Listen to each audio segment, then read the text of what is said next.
नमस्कार विद्यार्थी मित्रों, जिला शिक्षण અને તાલીમ ભવનના આર્યભટ્ટ પ્રસારણ ખંડ દ્વારા પ્રસારિત યુટ્યુબ ચેનલમાં આપનું ફરીવાર સ્વાગત છે। આજે આપણે ધોરણ 6 ના પ્રકરણ નંબર 4 ભૂમિતિના પાયાના ખ્યાલોના ભાગ 2 વિશે વાત કરશું। ચાલો ત્યારે આગળ વધીએ। જો વિદ્યાર્થી મિત્રો, અહીંયા કેટલીક આકૃતિઓ આપેલી છે। આ આકૃતિઓ એ બંધ આકૃતિઓ છે। શું આ આકૃતિઓ એકબીજાથી કઈ જુદી પડે છે? જુઓ, અહીંયા આકૃતિ નંબર 1 2 3 4 અને 6 છે એ એક સરખા જેવી દેખાય છે। એ દરેકે દરેક આકૃતિ છે એ માત્ર રેખાખંડોની બનેલી છે, જ્યારે આકૃતિ નંબર 5 છે એ એનાથી કંઈક જુદી પડે છે। તો જે આકૃતિઓ સંપૂર્ણપણે રેખાખંડોથી જ બનેલી હોય એવી આકૃતિઓને આપણે બહુકોણ કહીએ છીએ। એટલે બહુકોણ એ માત્ર રેખાખંડોથી બનેલી આકૃતિ છે। હવે જુઓ આ આકૃતિ, આની આ આકૃતિમાં આપણને 5 રેખાખંડો આપેલા છે અને 5 રેખાખંડો એકબીજા સાથે જોડાઈ અને એક બહુકોણ બનેલો છે। જુઓ તો આ બહુકોણ છે, એની બાજુ વિશે વાત કરીએ તો જે બહુકોણ જે રેખાખંડોથી બનેલો હોય એને એની બાજુઓ કહે છે। અહીંયા આ બહુકોણમાં રેખાખંડ AB, રેખાખંડ BC, રેખાખંડ CD, રેખાખંડ DA અને રેખાખંડ EA એ તેની બાજુઓ છે। શિરોબિંદુની વાત કરીએ તો બહુકોણ એ જે રેખાખંડોનો બનેલો છે એ રેખાખંડોના અંત્ય બિંદુ એને એના શિરોબિંદુ કહેવાય છે। અહીંયા જુઓ, આ આકૃતિમાં એક રેખાખંડ એ આપણને જોવા મળે છે। એના બે અંત્ય બિંદુઓ છે A અને E, એટલે A પણ એનું શિરોબિંદુ છે અને E પણ એનું શિરોબિંદુ છે। એવી જ રીતે બાકીના શિરોબિંદુ બિંદુ B, C અને D પણ આપણને જોવા મળે છે। પાસેની બાજુ એવા રેખાખંડ કે જે નું એક અંત્ય બિંદુ સામાન્ય બિંદુ હોય। દાખલા તરીકે આ આકૃતિમાં જુઓ, રેખાખંડ AB અને રેખાખંડ AE એ બંનેનું એક અંત્ય બિંદુ બિંદુ A એ સામાન્ય અંત્ય બિંદુ છે। માટે આ બંને રેખાખંડ AB અને રેખાખંડ AE ને પાસેના બાજુ અથવા તો પાસેના રેખાખંડ કહેવામાં આવે છે। એવી જ રીતે બીજી બાજુની વાત કરીએ તો રેખાખંડ AB અને રેખાખંડ BC એનું પણ એક અંત્ય બિંદુ B એ સામાન્ય બિંદુ છે। માટે આ બંને બાજુઓ રેખાખંડ AB અને રેખાખંડ BC એ પણ પાસેની બાજુઓ છે। ત્યાર પછી બહુકોણ છે એના પાસેના શિરોબિંદુઓ, બહુકોણની દરેક બાજુના અંત્ય બિંદુઓ છે એ એના પાસેના શિરોબિંદુઓ છે। દાખલા તરીકે રેખાખંડ BC એના બંને અંત્ય બિંદુ B અને બિંદુ C એ આ રેખાખંડના અંત્ય બિંદુ છે। માટે એ બંને આ બહુકોણ એના પાસેના શિરોબિંદુઓ છે। જુઓ તો બિંદુ B અને બિંદુ D વિશે વાત કરીએ। શું આ પાસેના શિરોબિંદુઓ છે?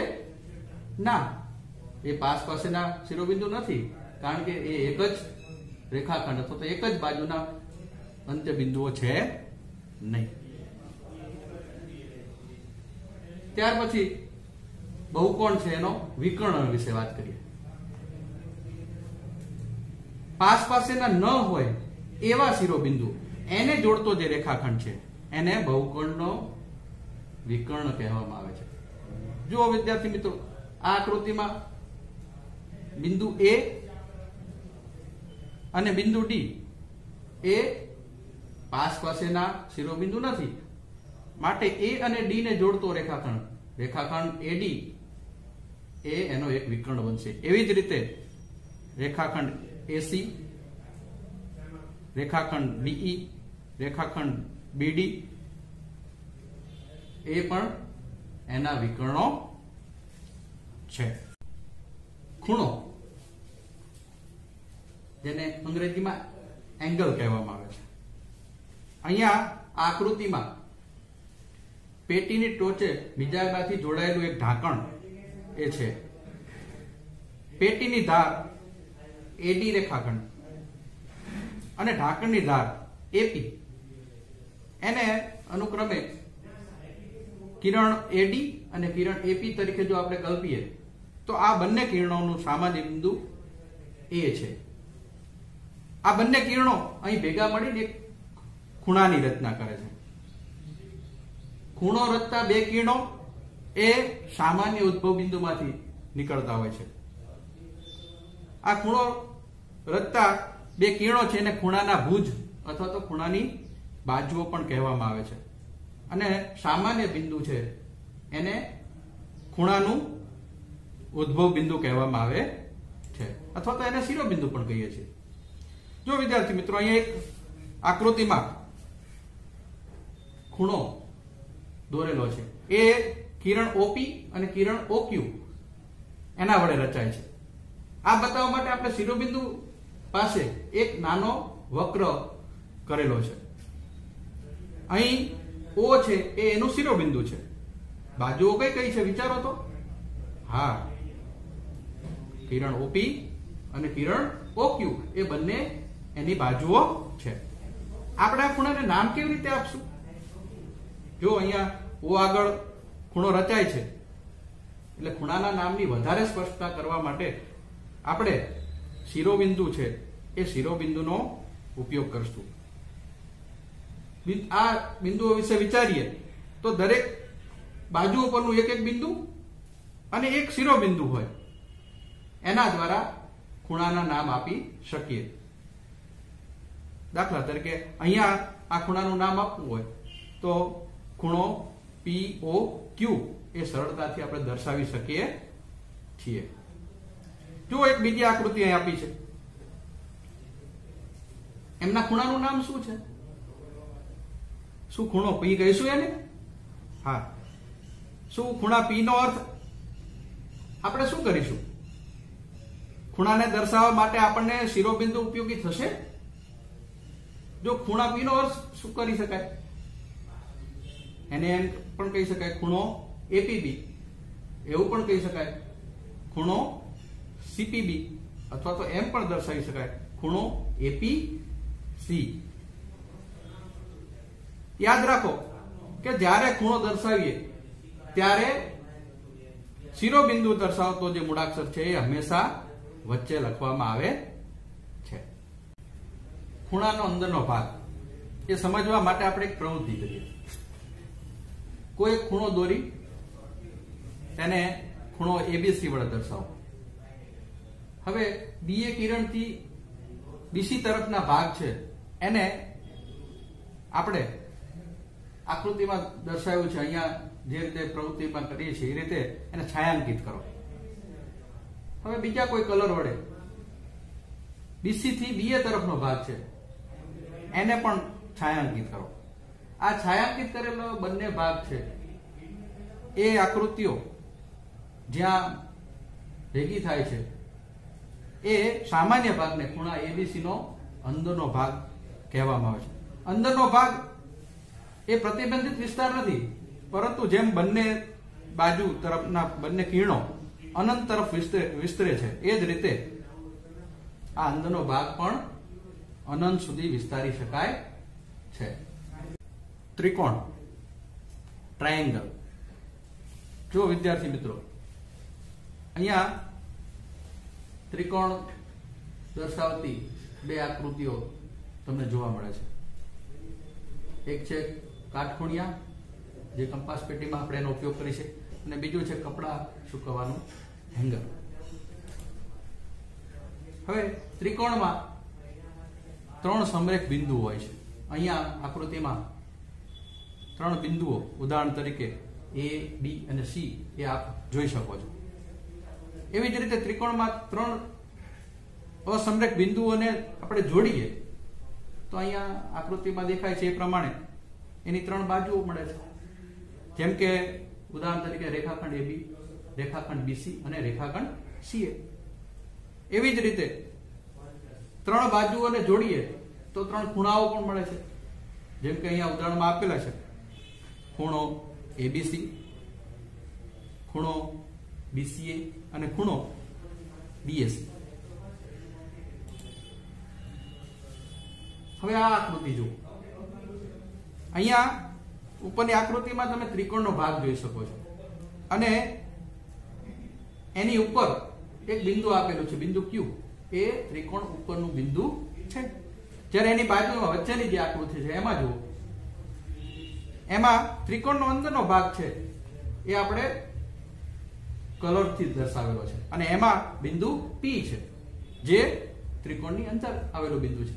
જ્યારે ત્રીજી આકૃતિ છે એમાં જુઓ, એમાં ત્રિકોણનો બહારનો ભાગ તમે જોઈ શકો છો અને એમાં પણ એક બિંદુ આપણે દર્શાવી શકીએ છીએ.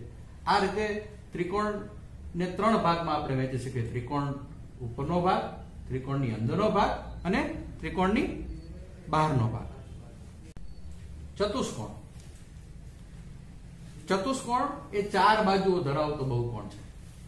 4 બાજુઓ ધરાવતી બંધ આકૃતિ એને આપણે ચતુષ્કોણ કહીએ છીએ.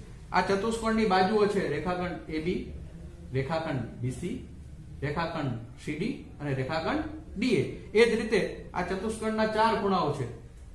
એક ખૂણો BAD, ખૂણો ADC, ખૂણો DCB અને ખૂણો CBA. આ રીતે એના 4 ખૂણાઓ થશે. એવી જ રીતે ચતુષ્કોણમાં 2 વિકર્ણો જોવા મળે છે. જુઓ, રેખાખંડ AC અને રેખાખંડ BD એ બંને તેના વિકર્ણો છે. વિદ્યાર્થી મિત્રો, તમારા કંપાસ પેટીમાં જે કાટખૂણિયો છે 60 અંશ અને 90 અંશનું કાટખૂણિયું છે એને પાસે અહીંયા આકૃતિમાં બતાવ્યું છે. એ રીતે જો તમે જોડો તો કંઈક આવી રચના થશે. અહીંયા જો આકૃતિમાં આ રચના એ 60 અંશ અને 90 અંશના બંને કાટખૂણિયાને પાસે જોડવાથી બનતી રચના થઈ છે. અને અહીંયા આ ચતુષ્કોણના દરેક ખૂણાનું માપ કેટલું થશે? હા, 90 અંશ. આ ચતુષ્કોણ એ લંબચોરસ છે. આ ચતુષ્કોણની સામસામેની બાજુની લંબાઈ સરખી હોય છે. એ જ રીતે લંબચોરસના બંને વિકર્ણોની લંબાઈ પણ સરખી હોય છે. હવે જો વિદ્યાર્થી મિત્રો, અહીંયા 45 અંશ અને 90 અંશના 2 કાટખૂણિયા છે એને આ રીતે બાજુમાં રાખી અને એક આકૃતિ બનાવવાનો પ્રયત્ન કર્યો છે. તો આ ચતુષ્કોણના દરેક ખૂણાનું માપ કેટલું છે?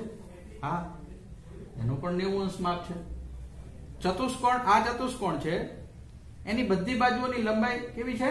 સરખી છે, જે આપ આકૃતિમાં જોઈ શકો છો. અને એટલે આ ચતુષ્કોણને આપણે ચોરસ કહીએ છીએ. આ ચતુષ્કોણના વિકર્ણોની લંબાઈ પણ સરખી હોય છે. હવે જુઓ આ આકૃતિ. આ 60 અંશ અને 90 અંશના માપના 4 કાટખૂણિયા વડે બનતી આકૃતિ છે. એને પાસે ગોઠવવાથી જે આકૃતિ બને છે એ અહીંયા તમને જોવા પડશે. આ ચતુષ્કોણ સમબાજુ ચતુષ્કોણ છે અને આ ચતુષ્કોણની 4 બાજુની લંબાઈ પણ સરખી છે. આ ચતુષ્કોણના વિકર્ણો પરસ્પર લંબ હોય છે, એટલે કે એ કાટખૂણે છેદે છે. હવે જો અહીંયા 60 અંશ અને 90 અંશ ના માપ ધરાવતા 3 કાટખૂણિયા આ રીતે બાજુમાં જોડ્યા છે અને એનાથી એક ચતુષ્કોણ બને છે. આ ચતુષ્કોણને સમલંબ ચતુષ્કોણ કહેવામાં આવે છે. અને આ ચતુષ્કોણમાં સામસામેની બાજુની માત્ર એક જ જોડ એ સમાંતર હોય છે, જ્યારે બીજી જોડ છે સમાંતર નથી. હવે જુઓ, અહીંયા એક કોઠો આપેલો છે અને એમાં દરેક પ્રકારના ચતુષ્કોણ છે એ અને એની જે લાક્ષણિકતાઓ છે, જેમ કે એની સામસામેની બાજુઓની જોડ કેવી છે, બધી બાજુઓ સરખી છે, સામસામેના ખૂણા એ સરખા છે, એના વિકર્ણો કેવા છે એ અહીંયા આપેલું છે. સમાંતર બાજુ ચતુષ્કોણ પહેલો તો સમાંતર બાજુ ચતુષ્કોણમાં સામસામેની બાજુની જોડ સમાંતર હોય છે. હા, શું સામસામેની બાજુની જોડ સરખી હોય છે? તો હા. બધી બાજુઓ સરખી હોય છે? ના, બધી બાજુ સરખી હોય એવું સમાંતર બાજુ ચતુષ્કોણમાં જરૂરી નથી. સામસામેના ખૂણા સરખા હોય છે? હા. એના વિકર્ણો સરખા છે? ના. શું વિકર્ણો લંબ છે? હા. આ જ રીતે લંબચોરસ, ચોરસ, સમબાજુ ચતુષ્કોણ અને સમલંબ ચતુષ્કોણ એના પણ બાજુઓ, ખૂણા અને વિકર્ણોની લાક્ષણિકતા અહીંયા તમે જોઈ શકો છો. વિદ્યાર્થી મિત્રો, કોઈ સમતલ ઉપર એક જ બિંદુથી સરખા અંતરે આવેલા તમામ બિંદુઓના સમૂહને જો જોડીએ તો અહીંયા દર્શાવેલી વર્તુળની આકૃતિ જોવા મળે છે. વર્તુળ દોરવા માટે તમે કોઈ એક લાકડા સાથે દોરી બાંધો અને એને જમીન ઉપર ફોડી દો, એકદમ ફિટ કરી દો. ત્યાર પછી એક દોરી લઈ અને એ દોરીના છેડો પકડી અને આ લાકડાની ફરતે જમીન ઉપર એને આ નિશાનો પાડતા જાઓ અને જે આકૃતિ બને છે એ વર્તુળ બને છે. અહીંયા જુઓ, આ એક વર્તુળ આપેલું છે અને એનું કેન્દ્ર છે એ પી બિંદુ છે. આ પી બિંદુને વર્તુળ પરના કોઈ એક બિંદુ પર, જો અહીંયા વર્તુળ ઉપર 4 બિંદુઓ દર્શાવેલા છે, બિંદુ A, બિંદુ B, બિંદુ C અને બિંદુ D, એ ચારે વર્તુળ ઉપર આવેલા બિંદુઓ છે. કેન્દ્રને એટલે કે બિંદુ P ને વર્તુળ પરના બિંદુ A સાથે જોડવું છે. આ બંને બિંદુઓને જોડતા રેખાખંડને એ વર્તુળની ત્રિજ્યા કહેવામાં આવે છે. એવી જ રીતે બીજી ત્રિજ્યા રેખાખંડ PB, એ પણ એની બીજી ત્રિજ્યા છે. રેખાખંડ PC એ પણ ત્રિજ્યા છે અને રેખાખંડ PD એ પણ એની ત્રિજ્યા છે. આ દરેકે દરેક ત્રિજ્યાઓ એટલે કે વર્તુળની દરેક ત્રિજ્યાઓ છે એના માપ સરખા હોય છે. હવે જુઓ તમે વિદ્યાર્થી મિત્રો, વર્તુળ ઉપરના બે બિંદુઓ, બિંદુ B અને બિંદુ D, કે જે વર્તુળના કેન્દ્રમાંથી પસાર થાય છે અને એને જોડતો રેખાખંડ છે જેને વર્તુળનો વ્યાસ કહેવામાં આવે છે. શું વર્તુળનો વ્યાસ એ ત્રિજ્યા કરતા બમણો છે? હા, કારણ કે બંને ત્રિજ્યાઓ એટલે કે રેખાખંડ PB અને રેખાખંડ PD, આ બંને ત્રિજ્યાઓ ભેગે મળી અને એનો વ્યાસ બને છે. એટલે વ્યાસ એ ત્રિજ્યા કરતા બમણો હોય છે. એવી જ રીતે જુઓ તમે, અહીંયા બે બિંદુ, બિંદુ D અને બિંદુ A, એને જોડતો એક રેખાખંડ એ બતાવ્યો છે જે વર્તુળના કેન્દ્રમાંથી પસાર થતો નથી, જેને વર્તુળની જીવા કહેવામાં આવે છે. એ જ રીતે અહીંયા બે બિંદુઓ, બિંદુ M અને N, કે જે વર્તુળ ઉપર આવેલા છે અને એને જોડવામાં આવેલા છે. આ ભાગને વર્તુળની ચાપ કહેવામાં આવે છે. વિદ્યાર્થી મિત્રો, આશા રાખું છું કે તમને ભૂમિતિના પાયાના ખ્યાલો અને એમાં આજે આપણે જે વાત કરી એ બહુકોણ, ખૂણો, ચતુષ્કોણ અને વર્તુળ એના વિશેની સારી સમજ પ્રાપ્ત થઈ છે. નમસ્કાર.